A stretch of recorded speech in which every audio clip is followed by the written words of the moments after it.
ایشیائی ترقیاتی بینک پاکستان کو 33 کروڑ ڈالرز کا اضافی قرض دے گا۔ پاکستان اور ایشیائی ترقیاتی بینک کے درمیان قرض پروگرام پر دستخط کر دیے گئے۔ مزید جان لیتے ہیں ڈان نیوز کے نمائندے طاہر شیرانی سے۔ طاہر، یہ قرض پاکستان کو کب تک ملے گا اور اس کا مصرف کیا ہوگا؟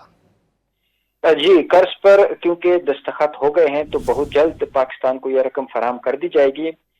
یہ پروگرام بے نظیر انکم سپورٹ پروگرام کے ذریعے پاکستان میں سماجی تحفظ کے تمام ایک جو نظام ہے اس کو مضبوط اور وسعت دینے کے لیے جاری اے ڈی بی کی مالی امداد سے چلنے والے پروگرام کا حصہ ہے۔ اس معاہدے پر پاکستان کی جانب سے سیکرٹری اقتصادی امور ڈاکٹر کاظم نیاز اور اے ڈی بی کی جانب سے کنٹری ڈائریکٹر ایما فین نے دستخط کیے۔ اس موقع پر سیکرٹری اقتصادی امور نے ادارہ جاتی اصلاحات کو بڑھانے اور خاص طور پر خواتین، نوعمر لڑکیوں اور کم آمدنی والے خاندانوں کے بچوں کی تعلیم اور صحت کی دیکھ بھال تک رسائی کو بہتر بنانے کے لیے رعایتی قرضے سے اس اضافی فائننسنگ کی اہمیت کو اجاگر کیا۔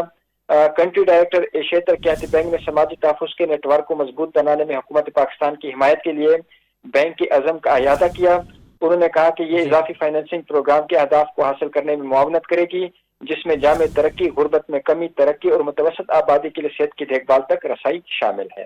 جی بہت شکریہ طاہر شیرانی ان تفصیلات کے لیے۔